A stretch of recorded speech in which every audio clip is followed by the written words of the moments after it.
Film की शुरुआत एक भयानक राक्षस से होती है। ये राक्षस नरक से आया था और पूरी दुनिया में तबाही मचा रहा था। उसकी ताकत का असली स्रोत उसकी आंखें थीं। एक आंख लाल, दूसरी काली। ये आंखें सिर्फ देखने के लिए नहीं थीं, ये इंसानों को अपने वश में कर सकती थीं।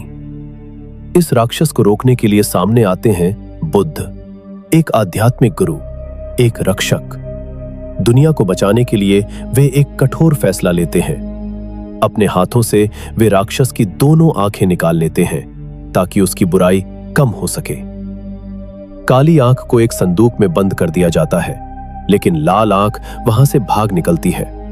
अगले 7 दिनों तक वो गायब रहती है और इन 7 दिनों में वो 7 अलग अलग लोगों को अपने वश में कर लेती है, क्योंकि ये एक भूतिया आंख थी जो जिस इंसान को छू ले उसकी सोच, उसकी इच्छा सब अपने कब्जे में ले देती। 8वीं रात बुद्ध लाल आंख को भी पकड़ लेते हैं। उसे भी एक अलग संदूक में बंद कर दिया जाता है। अब दोनों आंखें दुनिया के 2 अलग अलग कोनों में भेज दी जाती हैं, एक चेतावनी के साथ। अगर ये दोनों आंखें कभी फिर से एक हुई तो वही राक्षस दोबारा जन्म ले लेगा और इस बार पूरी दुनिया नष्ट हो जाएगी। समय बीत जाता है। लोग इस कहानी को सिर्फ एक दंत कथा मान लेते हैं, लेकिन कुछ श्राप कभी खत्म नहीं होते। वे बस सोए रहते हैं। कई साल बीत जाते हैं। वक्त के साथ राक्षस और उसकी आंखों की कहानी लोगों के लिए सिर्फ एक मिथक बन जाती है, लेकिन हर कहानी में कोई न कोई ऐसा होता है जो सच को दोबारा जगाता है। वर्तमान समय में एक आर्कियोलॉजिस्ट रेगिस्तान में खुदाई कर रहा होता है। चारों तरफ सिर्फ रेत, खामोशी और सूना सन्नाटा। तभी रेत के नीचे उसे एक पुराना संदूक मिलता है। उसकी आंखों में उत्साह आ जाता है, क्योंकि यही वो सबूत था जिसके बारे में वो सालों से लोगों को बताता आ रहा था। लोगों ने उसकी बातों पर कभी भरोसा नहीं किया, लेकिन अब उसके हाथ में सच था। समय आगे बढ़ता है। 14 साल बाद साल 2021। एक अजीब रात।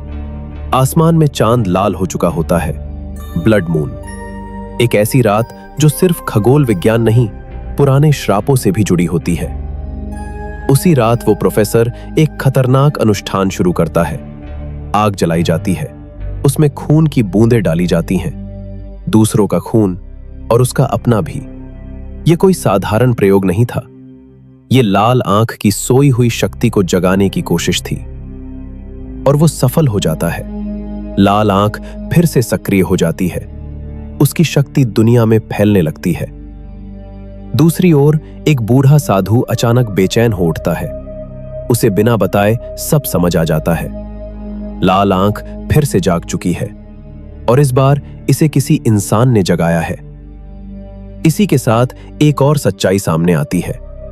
काली आंख अब भी मौजूद है। वो बुद्ध की मूर्ति के नीचे छुपी हुई है। मतलब श्राप कभी खत्म नहीं हुआ था, वो सिर्फ रुका हुआ था। अब कहानी एक नई दिशा लेती है। एक निर्माण स्थल। वहां एक मजदूर काम कर रहा होता है। उसका नाम है पार्क। कोई नहीं जानता कि अतीत में वो खुद भी एक साधु रह चुका है, और यहीं से इस श्राप की नई गिनती शुरू होती है। कहानी अब वापस उस बूढ़े साधु के पास लौटती है जिसे लाल आग के जागने का एहसास हो चुका था। उसके साथ उसका शिष्य रहता है। नाम है चोंग सियोक। पिछले 2 साल से वो मौन व्रत पर है। एक शब्द नहीं बोला, एक सवाल नहीं किया। ये उसका तप है, उसकी साधना। साधु चोंग सियोक को भीतर बुलाते हैं और उसे वो सच्चाई बताते हैं जो अब तक छुपी हुई थी। वे कहते हैं, लाल आंख फिर से जाग चुकी है। अगले 7 दिनों में वो 7 अलग अलग लोगों को अपने वश में करेगी। हर दिन एक नया शिकार। जब 7वां व्यक्ति पूरी तरह उसके कब्जे में आ जाएगा, तब वो काली आंख को ढूंढेगी। 8वीं रात दोनों आंखें मिलेंगी और उसी पल ये दुनिया खत्म हो जाएगी। चोंग सियोक शांति से सुनता रहता है।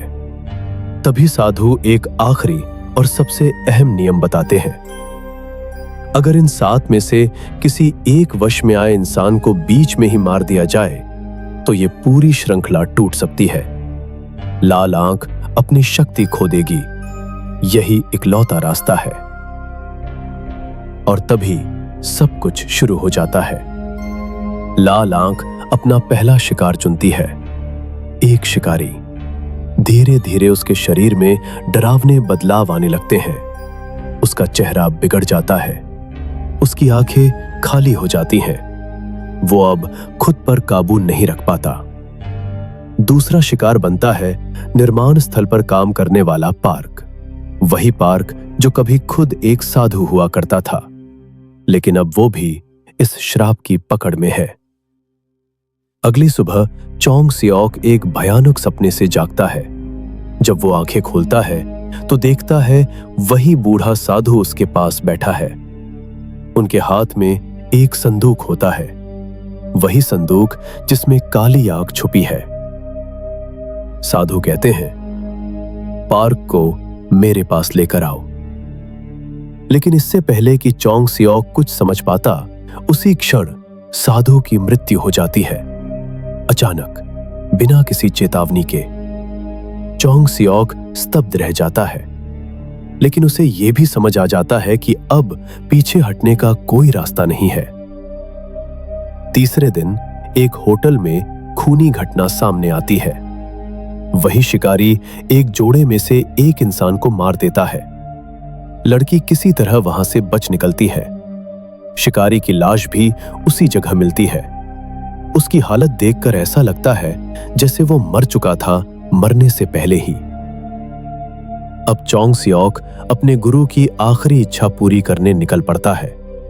संदूक अपने बैग में रखकर वो पार्क को ढूंढने जाता है। उसे नहीं पता कि आगे ये रास्ता उसे कहां ले जाएगा। चोंग सियोक अपने गुरु की मौत के बाद भी उनकी बात निभाने निकल पड़ता है। काली आंख वाला संदूक उसके बैग में होता है। उसका लक्ष्य सिर्फ एक है, पार्क को ढूंढना। लेकिन रास्ते में कुछ गलत हो जाता है।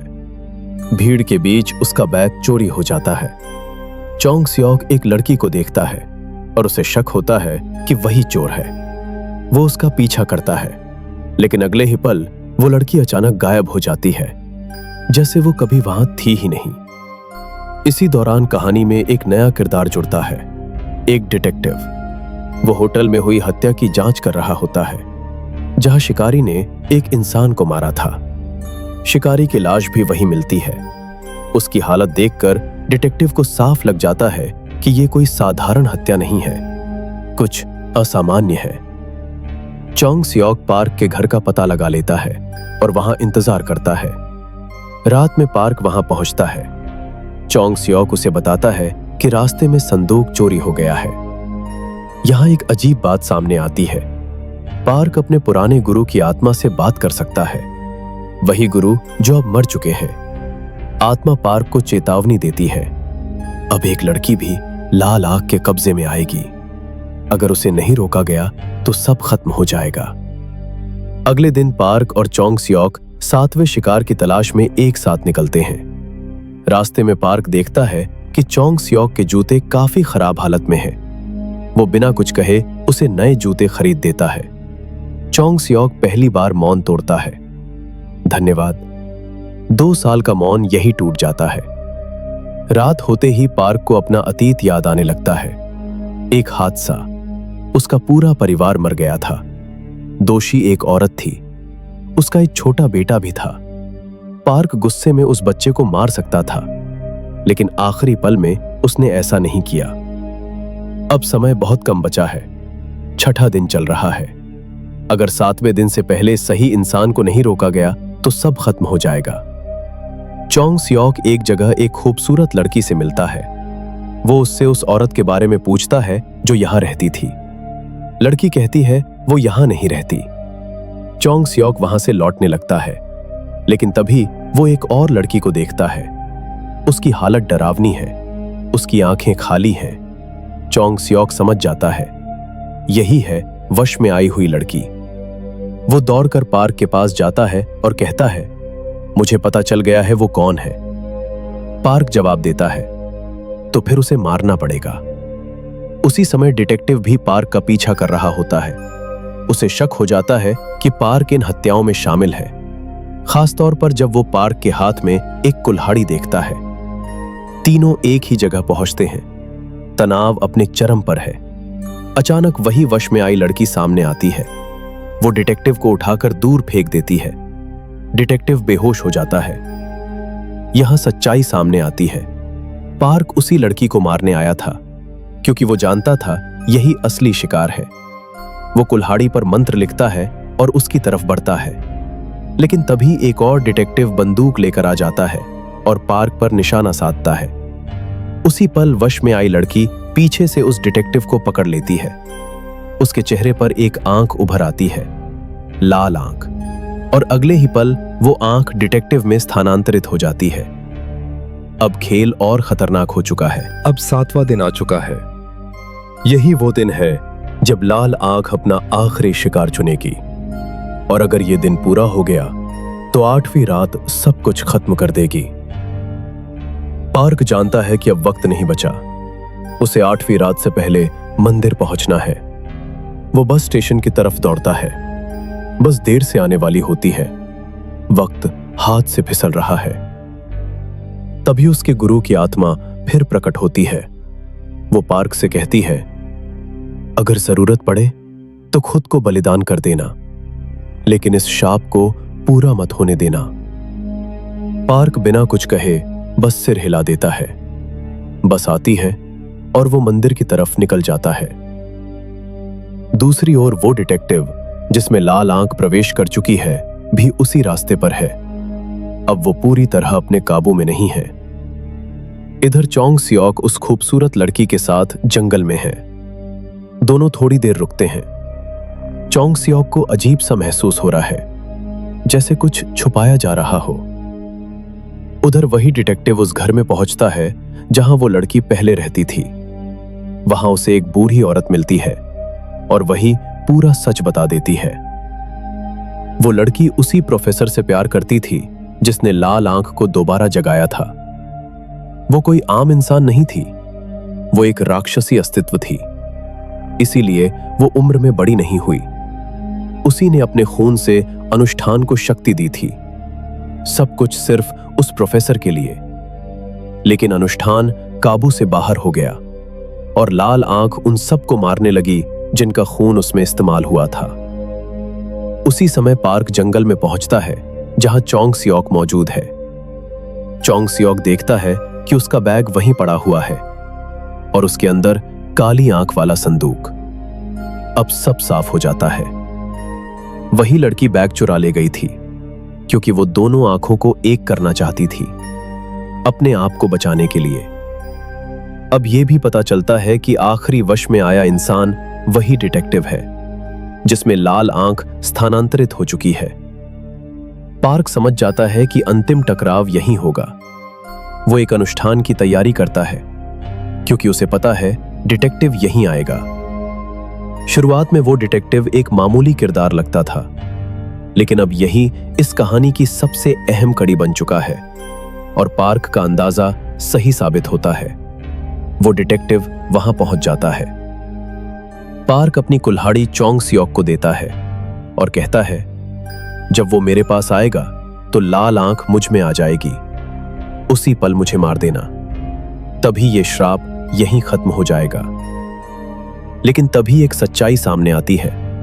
वो डिटेक्टिव पार्क के कान में कहता है, मुझे तुम नहीं चाहिए, मुझे वो चाहिए जो इन आंखों की रक्षा कर सके। पार्क के चेहरे पर हैरानी छा जाती है। अब उसे समझ आता है, असल रक्षक वो नहीं है, न साधु बल्कि चोंग सियोक। डिटेक्टिव पार्क के हाथ में एक बंदूक थमा देता है। खुद को मार लो, तुम मेरे काम के नहीं। लेकिन पार्क होश में है। वो गोली डिटेक्टिव पर चला देता है। डिटेक्टिव गुस्से में आ जाता है और पार्क पर हमला कर देता है। पार्क चिल्लाता है, चोंग सियोक भाग जाओ, मैं ये सब तुम्हें बचाने के लिए कर रहा हूं।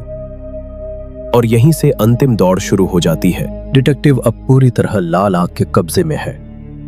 वो चोंग सियोक का पीछा करता है। पार्क भी पीछे पीछे दौड़ता है।